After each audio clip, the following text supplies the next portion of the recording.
Pero nosotros, como pueblo, hemos descuidado los 9 tomos que ella nos escribió a nosotros. Y no lo hemos leído.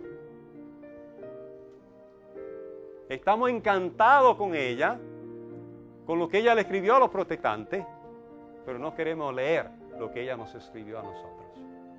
Y yo voy a leerle algunas cosas en esta noche.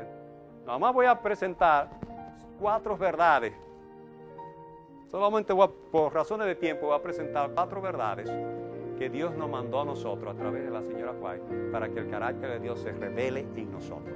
Y ustedes verán que esas 4 verdades, nosotros no queremos que se nos hablen de ella en la iglesia. No queremos que se nos hablen de esas cosas. Vamos a verla. Número 1.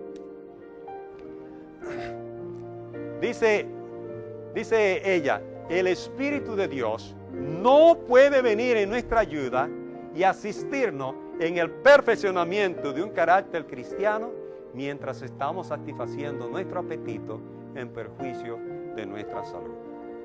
Hermano, si tú quieres reflejar el carácter de Cristo, tú no podrás reflejarlo por ti mismo. Tú necesitas el Espíritu Santo que haga esa obra en ti. Es el único que la puede hacer. Pero hay un problema. El Espíritu Santo no puede venir en tu ayuda y asistirte en el perfeccionamiento de un carácter cristiano mientras tú estés satisfaciendo el apetito en perjuicio de la salud. Ahora, nosotros tenemos problemas los adventistas con la palabra no. No entendemos la palabra no. Ahí dice claramente, el Espíritu de Dios no puede venir. Nosotros decimos, no. Él viene. Él viene. Porque nosotros tenemos problemas los adventistas con la palabra no. No sabemos lo que quiere decir la palabra no. Y discutimos, hermanos, entre nosotros. Discutimos. Hay mucha discusión sobre este tema. Y comenzamos a rebatir y a señalar de fanáticos y de extremistas a los que quieren caminar en estos caminos.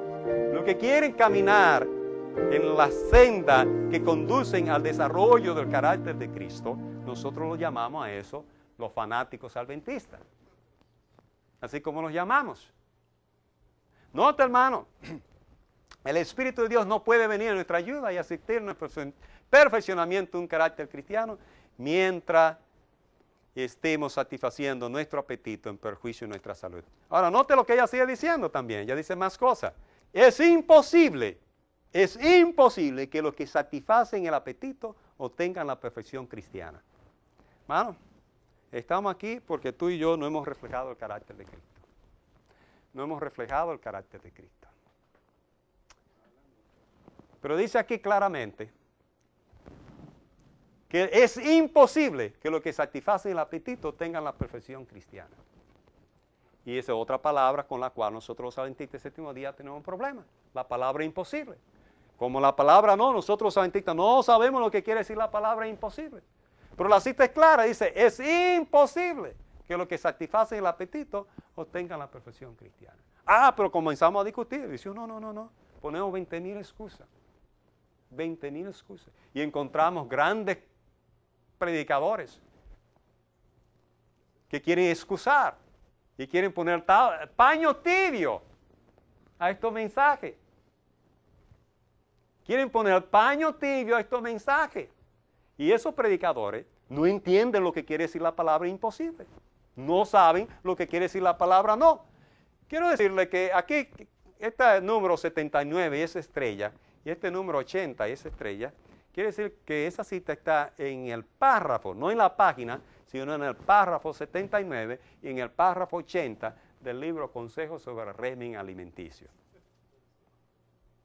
¿Ok? Eso es lo que quiere decir. Ahora, la sierva del Señor no se calla con esa cita. Miren lo que dice ella.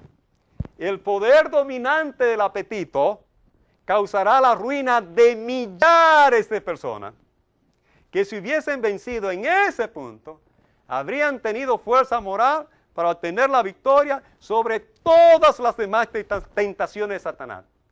Pero los que son esclavos del apetito, y aquí viene otra palabra que no entendemos, o la primera que dijimos, no alcanzarán a perfeccionar el carácter cristiano. Está muy claro, dice no. Pero a veces nosotros los adventistas cambiamos la palabra no por la palabra sí. Tenemos problemas con esa palabra. Una palabra tan corta, dice no. No alcanzarán a perfeccionar el carácter cristiano.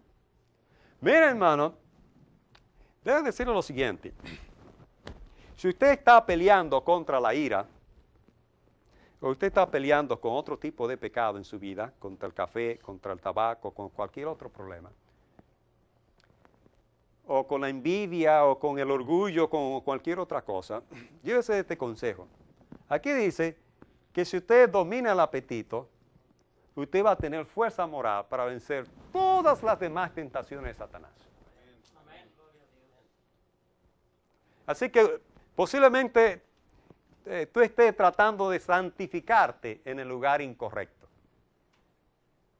La santificación debe comenzar con el dominio del apetito. Una vez vencido el apetito, vamos a tener fuerza moral para obtener la victoria sobre todas las demás tentaciones de Satanás.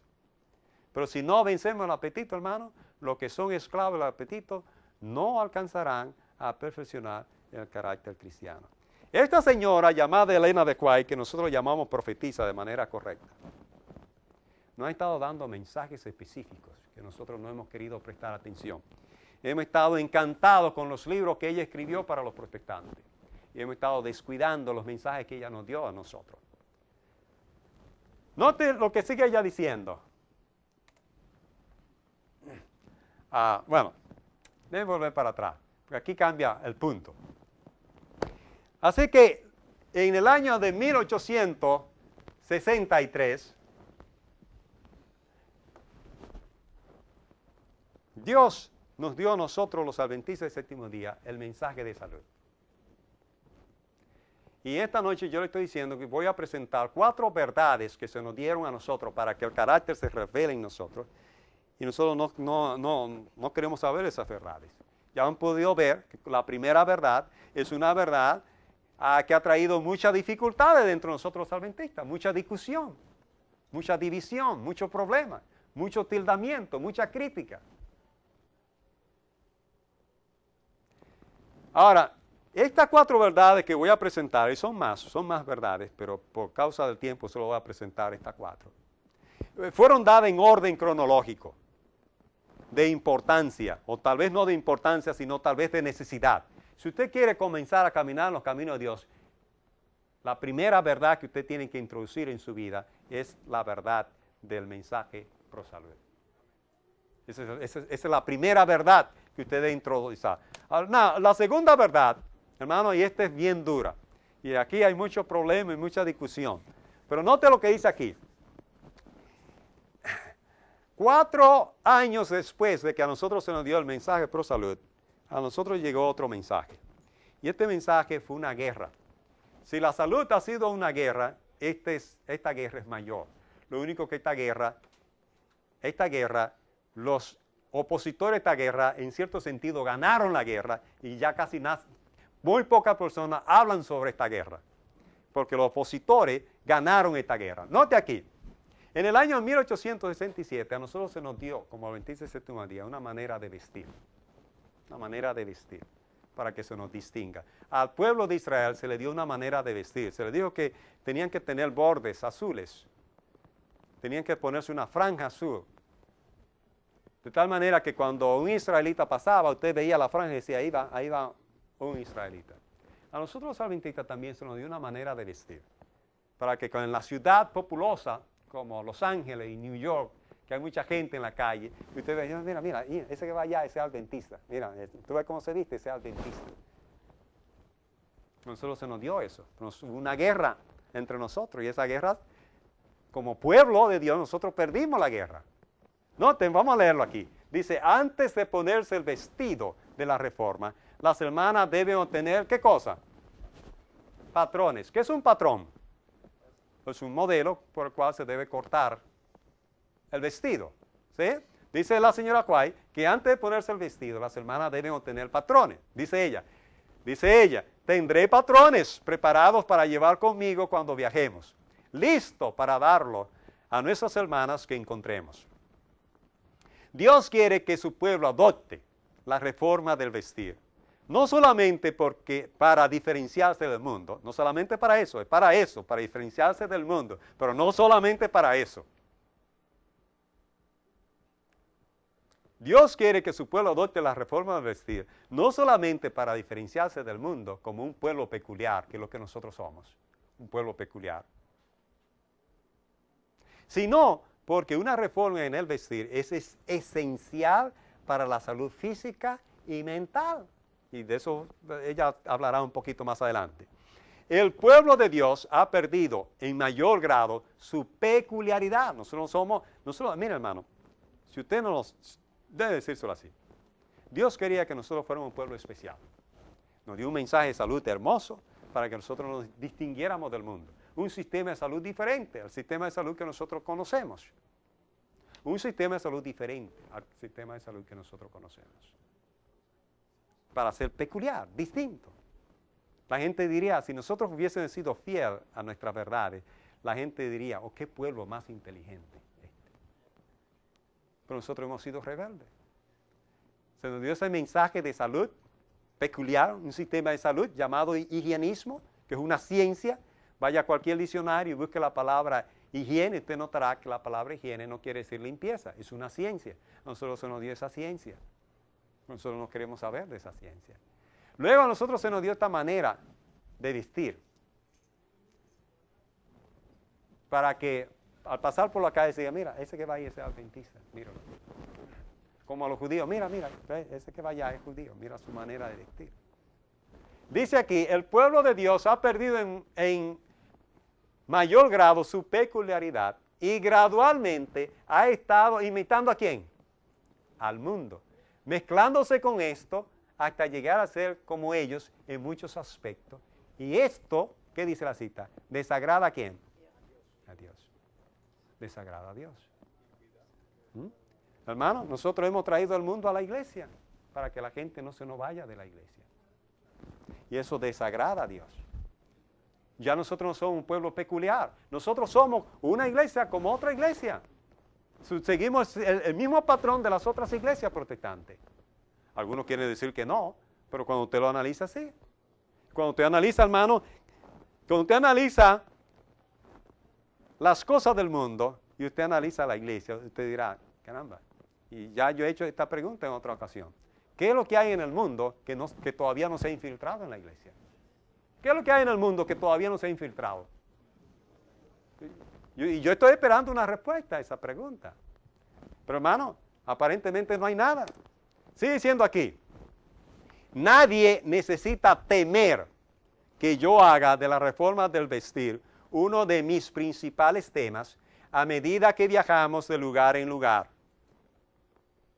Nadie le tenga miedo a eso. Bueno, hoy día mucha gente le tiene miedo a eso. Los que me han oído sobre este asunto tendrán que actuar según la luz que ya se ha dado. He cumplido mi deber, he llevado mi testimonio, y quienes me han oído y leído lo que he escrito, tienen ahora la responsabilidad de recibir o rechazar la luz dada. ¿Ok? Entonces, ¿ok, hermano? Ella dice, bueno, a mí se me envió como profeta. Y ustedes dicen que yo soy el profeta de ustedes. Bueno, yo di mi mensaje. Yo di mi mensaje. Y usted tendrá que, o ahora usted tiene la responsabilidad de recibir o rechazar la luz que se dio. ¿Ok? Y vamos a seguir leyendo. La reforma del vestido, escuche bien hermano, porque esta manera de vestir vino a la iglesia en el año 1867, ¿ok? 67. Pero hubo una guerra, esa fue una oposición, hasta que en el año de 1881-82, Dios tuvo que decirle al Señor, ya para eso, ya no hable más. Se perdió la guerra, perdimos la guerra, El mundo se metió a la iglesia, ya cállate con eso. Ahora, note lo que dice aquí esta cita. Dice, la reforma del vestido, que una vez fue defendida, probó ser una batalla a cada paso. Miembros de la iglesia, rehusando este estilo de vestir saludable, causaron disensión y discordia. La carga de defender el vestido de la reforma fue quitada porque aquello que fue dado como una bendición fue tornado en una maldición. Esa manera de vestir que se nos dio a nosotros como una bendición, la oposición del pueblo de Dios la convirtió en una maldición. ¿Notan, hermano? Por eso que ella dice que nosotros vamos a estar en esta tierra muchos años más debido a nuestra insubordinación. Debido a nuestra insubordinación, nosotros vamos a estar en este mundo. Porque a nosotros se nos han dado mensajes, nosotros lo hemos rechazado. Ahora, hermano, yo vuelvo y le pregunto, cuando usted va a la Biblia, note, hermano, que la mayoría de los profetas han sido rechazados por el pueblo. El pueblo no quiere saber de los profetas. El pueblo de Dios nunca ha querido saber de los profetas. Algunos lo apedrearon y algunos de ellos lo acerrucharon, a otros los metieron en un hoyo de ciesno y así. Bueno, la señora Juárez fue dichosa porque vivió 87 años, pero nunca nosotros hicimos caso. Y yo voy a repetir esto, hermano, yo voy a decir, nosotros adventistas nunca hemos creído en la señora White. Eso es una mentira. Nosotros nunca hemos creído en ella. Nosotros decimos de labio que creemos en ella, pero nosotros nunca hemos creído en ella. Nosotros solamente la lanzamos como una pantalla. Somos el pueblo de Dios, tenemos el espíritu de profecía. Una pantalla, nada más. Pero cuando nosotros entramos a los testimonios que ella nos escribió a nosotros los adventistas, nosotros somos un pueblo rebelde, insubordinado. Ese es este pueblo. Y por eso nosotros estamos en esta demora. Nosotros estamos en esta demora porque nosotros somos un pueblo rebelde. Y nosotros somos un pueblo rebelde a Dios. Lo hemos sido y continuamos siendo. No crean que en aquella época la gente decía a la señora White, no, esto fue una batalla. Esto fue una batalla. Y se perdió la batalla. Yo tuve que decirle, cállate ya con eso, ya no lo menciones más. Lo que se dio como una bendición, la oposición lo tornó en una maldición. Note lo que sigue ella diciendo. El comer, el beber y el vestirse guarda una relación directa con el progreso espiritual. La manera como tú te vistes tiene que ver con tu progreso espiritual. Nótalo ahí. La profeta está diciendo, la profetiza, que la manera como tú comes, la manera como tú bebes y la manera como tú te vistes tienen una relación directa con tu crecimiento espiritual. Así que a nosotros se nos dio el mensaje de la vestimenta para que también nosotros desarrolláramos el carácter de Cristo. Es una vestimenta, hermano, que era para que el orgullo se fuera de nosotros. El orgullo se fuera de nosotros, se nos dio una vestimenta. Pero no, queremos tener nuestro orgullo bien paradito. Dice aquí, la fiel adicción a los principios rectos referente a la alimentación, la bebida y la indumentaria es un deber que Dios ha impuesto a los seres humanos. No crean que la manera de vestir no tiene nada que ver con nuestro mensaje. No. Me pasa que entre nosotros hubo una rebelión. Y esa rebelión ganó la batalla y cualquiera que traiga este tema va a enfrentarse con esa multitud inconversa, incrédula, insubordinada que existe entre nosotros. Va a tener que enfrentarse a ese grupo. Tendrá que enfrentarse a ese grupo. Nota, hermano, la tercera verdad, a nosotros se nos dio otra verdad. Dije que son 4, voy a mencionar. Esta es la tercera verdad. A nosotros se nos dio una verdad, hermano, gloriosa, que no lo hemos podido entender. Pero el propósito de esta verdad era restaurar en nosotros la imagen perdida. Nota lo que dice aquí. El verdadero propósito de la educación es restaurar la imagen de Dios en el alma. Voy a explicar eso. Te dirá, bueno, ¿cómo es que la educación va a traer la imagen de Dios a nuestras vidas? Bueno, hermano, a nosotros se nos dio un sistema educativo diferente al sistema educativo del mundo. El sistema educativo del mundo prepara para el mundo, prepara para las universidades del mundo. pero a nosotros se nos dio un sistema educativo diferente. A nosotros se nos dio un sistema educativo diferente. Si el sistema educativo debe traer a nosotros el carácter de Dios, se supone que el sistema educativo de nosotros tiene que tener un currículum diferente al currículum del mundo. Pero nosotros, como hemos traído al mundo a la iglesia, para que la gente no se nos vaya de la iglesia, agarramos el currículum del mundo, lo hemos traído a la iglesia, le hemos asignado un maestro cristiano, lo metimos en un edificio de la iglesia y decimos, educación cristiana, y alabamos la educación cristiana. Es la educación del mundo. La única diferencia es un profesor cristiano y un edificio cristiano. Y que se le añadió una clase de Biblia. Pero ese sistema, ese currículum, no prepara para reflejar el carácter de Cristo. En otra ocasión vamos a hablar del tema de la educación, porque es un tema muy largo y muy amplio. Pero hermano, note el año 1872. Vamos a repasar. En el año 1863 llegó el mensaje a nosotros adventistas de la Reforma Pro Salud. 4 años después nos llegó a nosotros el mensaje de la vestimenta. 5 años después nos llegó a nosotros el mensaje de la verdadera ciencia de la educación, así como ella la llama. Nosotros le llamamos educación cristiana, la señora Juárez la llama la verdadera ciencia de la educación. Si ella la llama la verdadera ciencia de la educación, es porque hay una falsa ciencia de la educación. ¿Ok? Y como le decía, hermano, no podemos coger el currículum del mundo, traerlo a la iglesia, poner a un profesor cristiano a enseñar el currículum del mundo, añadirle a ese currículum una clase de Biblia, meterlo en un edificio de la iglesia y decir que eso es educación cristiana. No es educación cristiana. Bueno, sí, porque ahora todo es cristiano. Hay rock and roll cristiano, hay norteña cristiano, hay balada cristiana. ¿Qué es lo que no hay? Usted nada más tiene que poner la palabra cristiano y ya lo bautizó. Ya lo bautizó. Sí, hay bachata cristiana también. ¿Y qué más? Regatón cristiano y todas esas cosas. ¿Son cristianos? No, no son cristianos. Sí, todo eso, ¿verdad? Bueno, tengo que seguir adelante. La cuarta verdad llegó en el año 1882. Ya dije, vamos a repasar. La salud llegó en el 63. 4 años después, en el 67, llegó el mensaje de la vestimenta. 5 años después, llegó el mensaje de la verdadera ciencia de la educación. Y 10 años después, llegó el asunto de los puestos de avanzada. ¿Por qué duró 10 años esa verdad en llegar? ¿Saben por qué, hermano?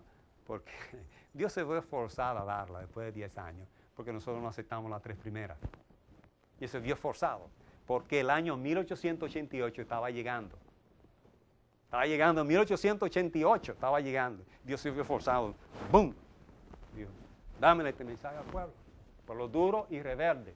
Pueblo duro y rebelde, que no hace caso a los profetas. Mira, hermano. Déjame decir lo siguiente, hermano. Y no voy a abundar mucho en esto porque no quiero entrar en este tema. Pero déjame decir lo siguiente. La iglesia adventista del séptimo día nunca ha sido Babilonia, nunca. Y la iglesia adventista del séptimo día nunca va a ser Babilonia. Lo que dicen que la iglesia adventista de Babilonia están equivocados en el mapa con una diferencia de 500 kilómetros. Escuche bien. Cuando la nación de Israel se olvidaba de Jehová y se iba a adorar a otros dioses, Dios no envió a ningún profeta a decir que la nación de Israel era Babilonia. A Israel nunca se le llama Babilonia. Israel hizo muchas cosas malas. Muchas cosas malas hizo, pero nunca se le llamó Babilonia. Nunca. Yo no quiero entrar en más detalle, como dije, sobre qué es lo que es Babilonia. Pero debo decirle lo siguiente. La iglesia adventista puede abandonar el sábado, puede abandonar el estado de los muertos, puede abandonar el santuario, puede abandonar todo. Y eso no la convierte a ella en Babilonia. La iglesia adventista es el pueblo de Dios. La iglesia adventista no está representada por Babilonia. La iglesia adventista está representada por Jerusalén. Y Jerusalén es quien apedrea a los profetas.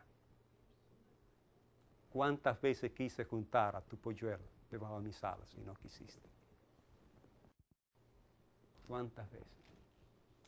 ¿Cuántas veces quise? 10 años después llega este mensaje. Escuchen bien. Es designio de Dios que nuestros hermanos se establezcan fuera de las ciudades. Es designio de Dios. Dios lo diseñó. No soy yo como profeta que me lo estoy inventando, dice ella. Es designio de Dios que nuestros hermanos se establezcan fuera de las ciudades.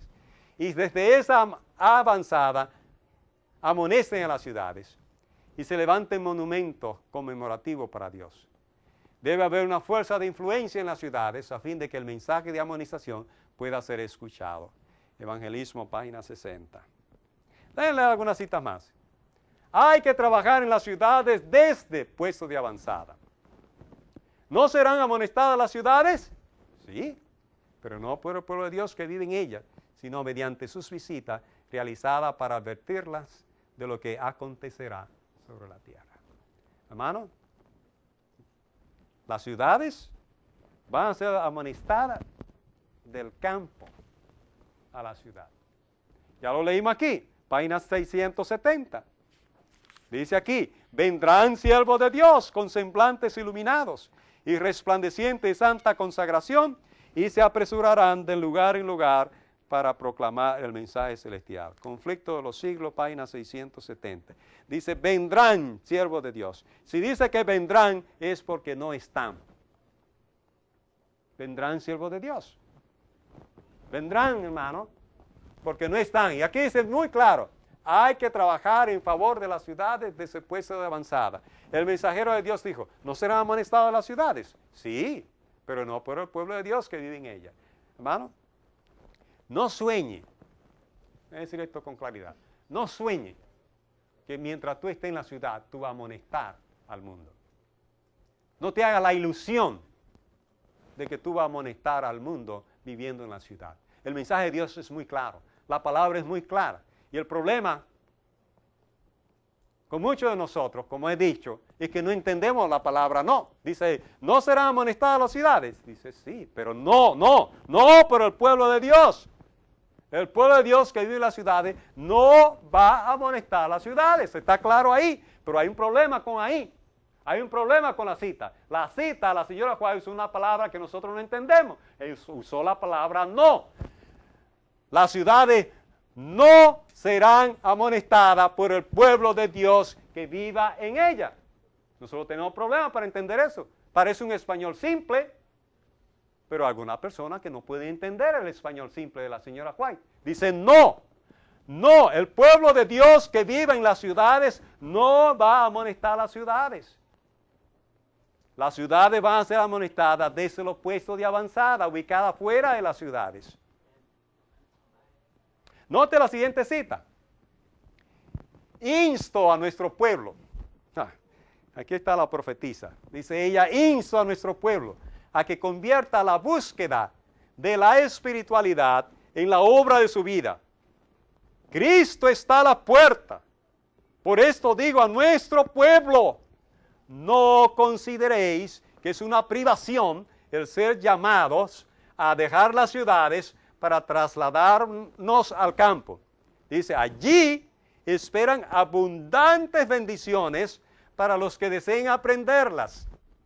Al contemplar las escenas de la naturaleza, las obras del Creador, y al estudiar la obra de la mano de Dios, ¿qué más dice, hermanos? Dice, seréis transformados imperceptiblemente a la misma imagen de Dios. ¿Nota, hermano, para qué se nos está instando a nosotros el campo? Porque en el campo es cuando el carácter de Dios se va a reflejar en nosotros. Si tú estás soñando con pajaritos de que en la ciudad tú vas a desarrollar el carácter, tú necesitas poner atención a esta profetisa que Dios nos dio a nosotros. Que hay una profetisa. Y la profetisa dice claramente que los que vivan en la ciudad no amonestarán en la ciudad. Y dice que los que vivan en el campo al estudiar las obras del Creador y al estudiar la obra de la mano de Dios, van a ser transformados imperceptiblemente a la misma imagen de Dios. Hermano, cuando Moisés estuvo 40 días con Dios en la montaña de Horeb, en el Sinaí, cuando él bajó, él reflejaba el carácter de Dios, pero él no lo sabía. Él no lo sabía. De igual manera, dice aquí, que los que estén en el campo aprendiendo las obras de Cristo, del Creador, van a reflejar el carácter de Cristo y van a ser transformados de manera también imperceptible. Pero hermano, cuando ese grupo de personas refleje el carácter de Cristo, cuando refleje el carácter de Cristo, ese grupo de personas, dice, vendrán ellos con semblantes iluminados y resplandecientes de santa consagración, y se apresurarán de lugar en lugar para proclamar el mensaje celestial. Es muy claro. Si tú quieres participar de la última amonestación al mundo, tienes que entender esta verdad. Tienes que irte al campo a desarrollar el carácter de Cristo. Y cuando tú tengas el carácter desarrollado de Cristo, entonces podremos penetrar a la ciudad con el mensaje. Pero ese carácter de Cristo se obtiene en el campo. Vamos a ser transformados de manera imperceptible a la misma imagen de Dios. Una y otra vez una y otra vez el Señor ha instruido a los miembros de su pueblo a que saquen su familia de las ciudades y la lleven al campo, donde puedan cultivar sus propias provisiones. Porque en el futuro el problema de comprar y de vender será muy serio. Ahora deberíamos prestar atención a la instrucción que se nos ha dado vez tras vez, salir de las ciudades e ir a los distritos rurales, donde las casas no están apiñadas una al lado de la otra y donde estaréis libres de la interferencia de los enemigos. Noten. Una y otra vez se ha dado la instrucción, pero este es un pueblo insubordinado. Una y otra vez se ha dado la instrucción, pero este es un pueblo insubordinado, esto es un pueblo rebelde a la profetisa que a nosotros se nos envió. Y por eso no vemos acción. Dice ella aquí, debieran ver qué puede hacerse por estas instituciones para establecer tales industrias, de manera que nuestra gente que desee dejar las ciudades pueda obtener casas modestas y un gran desembolso de recursos y también pueda encontrar empleo. En un puesto de avanzada, hermano, tiene que haber industria para nuestro sostenimiento, tiene que haber sanatorio, tiene que haber un equipo evangelístico que penetre a la ciudad con el evangelio, tiene que haber escuela para la educación de nuestros niños y tiene que haber una escuela de entrenamiento médico misionero. Y tiene que haber un programa agrícola. Tiene que haber un programa agrícola fuerte. ¿Ok? Hay que prestar atención a la implantación de diversas industrias que puedan dar empleo a las familias pobres. En la escuela de Madison, en 412 acres, habían 60 industrias. Ellos tenían 60 industrias en ese lugar. Necesítanse familias misioneras que vayan a establecerse en regiones desoladas. Buenos agricultores, hombres de finanzas, constructores y personas aptas en las variadas artes y oficios para implantar industria y prepararse humilde vivienda. ¿Okay? El Señor nos ha indicado repetidamente que debemos trabajar en las ciudades de ese puesto de avanzado ubicado fuera de ellas. En esas ciudades debemos tener casas de culto como monumento de Dios, pero las instituciones destinadas a la publicación de la verdad y a la curación de los enfermos y a la preparación de los obreros deben establecerse fuera de las ciudades. Es especialmente importante que nuestra juventud sea protegida de las tentaciones de la vida en la ciudad. Termino con esta cita. Esta es la última cita. Dice, hermano, dice aquí, desígnense hombres juiciosos que no divulguen sus intenciones, sino que busquen tales propiedades en las zonas rurales, con fácil acceso a las ciudades, apropiadas para establecer pequeñas escuelas de preparación para los obreros, y donde también puedan proporcionarse facilidades para tratar a las personas enfermas y fatigadas que no conocen la verdad. Buscad esos lugares cerca de las ciudades donde puedan conseguirse edificios apropiados, ya sea como obsequio de su dueño o comprado a un precio razonable, con fondos, ¿con qué fondo? Donados por nuestro pueblo. no construyáis edificios ruidosos en las ciudades. Hermanos, los puestos de avanzada deben ser construidos con fondos donados por el pueblo de Dios. Bueno. Esto es un mensaje, hermano, que tú necesitas prestar atención. La razón por la cual estamos en esta tierra es porque ha habido una demora. Y la razón por la cual ha habido una demora es porque nosotros hemos sido desobedientes a los mensajes que Dios nos ha enviado como adventistas del séptimo día. Tú necesitas tomar carta en el asunto. Tú necesitas, como buen adventista del séptimo día, entender estas verdades y tú, de manera personal e individual, poner estas verdades en práctica. Dejemos de criticar al que no lo hace. Dejemos de mirar al que no lo hace. Y vamos tú y yo, vamos a unirnos y vamos a poner en marcha los planes de Dios. Dios te bendiga, Dios te guarde, Dios haga resplandecer su rostro sobre ti y tenga de ti misericordia.